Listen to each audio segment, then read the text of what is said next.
Sup flappers, currently I'm running a giveaway on this channel. If you would like to enter, go to this video. There should be a link on the screen. If not, I will leave it in the descriptions and the pinned comment. Anyways, if you're here for this video, then no problem, let us continue. So you're probably one of 4 kinds of people watching this video right now. 1, you are getting Hu Tao regardless of what anyone says and are here to either support or just consume as much Hu Tao content as you can. 2, you are unsure whether you want Hu Tao or save for future banners such as new characters or rerun characters. 3, you are not going for Hu Tao no matter what anyone says, and you are just here to consume content. And of course 4, you want Hu Tao but don't have the means to get her and hence are scrounging for giveaways. In this case, best of luck to you, no matter whichever one you are. I first have to remind you to not sit on the toilet for too long, as I know more than half of you probably consume my content as quote-unquote toilet content. And hey,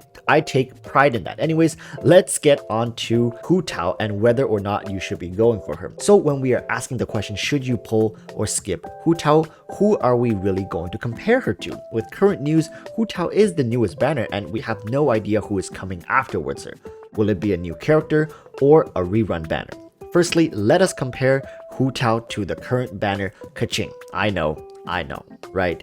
This is pretty much a no-brainer for most people, but don't worry, we will go over this really quickly. So before people write off KeQing as inferior to Hu Tao, let's get something straight first. There's definitely more to a character than just DPS. While yes, it's safe to assume that Hu Tao will out DPS KeQing, we have several other factors to consider before crowning a winner between the two. When it comes to playstyle and combat mechanics, KeQing has been a solid contender against many DPS. I have made videos about KeQing in the past, and while she struggles when it comes to burst damage, she has great consistent DPS with flexible elemental usage.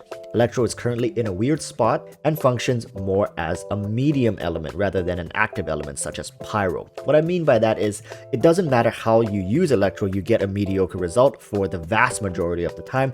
There are situations where Electro performs well, such as with grouped mobs and Electro Charge, but it's still outperformed by Vaporize or Melt counterparts. I won't drag this section on for too long, as I'm sure 90% of you watching are going to favor Hu Tao over KeQing. While I am a KeQing main, I have no problem saying the truth, and I do think Hu Tao will hold more value over KeQing for the vast majority of the game. Hu Tao has self-healing, which already beats out the vast majority of units in the game, let alone KeQing. Self-healing is an incredibly powerful part of Genshin, as currently we are essentially either forced to bring healers, food, or just completely outscale the content.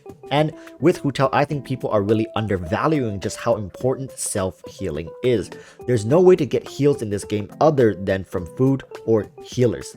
miHoYo values healing so much that it's actually part of Zhongli's Constellation 6. And here we have a DPS unit being released that has healing built into her own kit. What this means is that essentially it opens up an entire slot when building Hu Tao to rid the need of healers for your team. It would be good if it ends here for KeQing, but unfortunately there's more. Remember when I talked about the Electro element? Well, I think no one watching would argue that Pyro is just superior compared to Electro. For a main DPS unit, Pyro is without a doubt going to be the best, especially when you have on-hit Pyro application. I mean, one of the big bonuses I used to give KeQing was her Electro on-hit applications, but Hu Tao has Pyro on-hit. I mean, okay, we have a character who can self-heal, who has on-hit Pyro, and the nail in the coffin is that Hu Tao also scales with HP. Yes, scaling with HP is what deals the final blow, because this would mean Hu Tao is a bruiser, a self-healing bruiser with Pyro on hit application. Just saying that line makes me feel dirty. My god, the amount of synergy this unit has is outrageous. Vaporize with Xingqiu and Melt with Kaya. If you have Zhongli or Ganyu, you can provide even great pay-to-win synergies as well. So now we know KeQing will not be able to stack up against Hu Tao. What about some other units? Let's look at some units who are rumored for potential reruns. I think the two who are most talked about are Venti and Zhongli. So for Venti, is Hu Tao going to outvalue him? Here's the TLDR. No, she won't. Why? Because While Hu Tao is powerful, she is not going to be almighty. There's too much pyro in her kit, which means she will be shut out of certain content. You will not be able to bring her everywhere. Will she smash endgame content? Absolutely. But you will have times where Hu Tao just won't be the right fit. Comparatively, Venti is what we would call an enabler. His presence is mostly off-field, but it's out of this world. Currently, I would say there's only one unit who can outperform Venti when it comes to banner priority, and using Hu Tao's words, this man could be considered a walking encyclopedia. Mr. Zhongli. Zhongli trumps even Venti when it comes to banner priority due to the fact that he is currently the most versatile unit in the game. While falling short comparing to Venti's crowd control and damage application, Zhongli's Jade Shield provides all elemental and physical debuff, and having an ult that provides just enough crowd control to make a difference.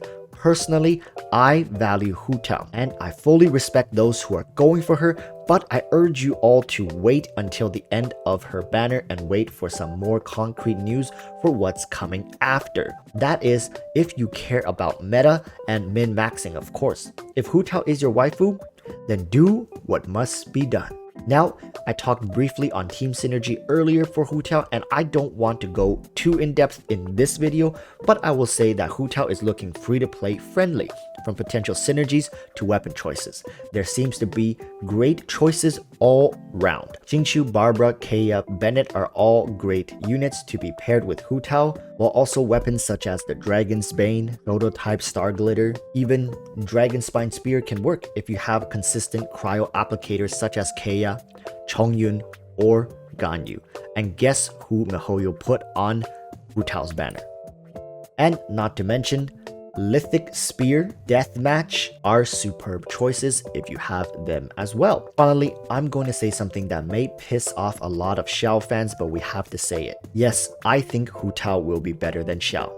While Xiao is powerful, he is very burst reliant, and Anemo has limited reactions when it's not a support element. Hu Tao, while also plays around her missing HP, actually benefits from HP loss and scales off of HP, while for Xiao, many have found it to be a nuisance to play around the mechanic. I won't say that Hu Tao beats Xiao in all parameters, but I think damage potential and ease of use, she definitely takes the cake. And that's it for this video. Remember to like and subscribe if this breakdown has helped. Also, become a member of this channel to gain special perks such as bonus giveaway winnings.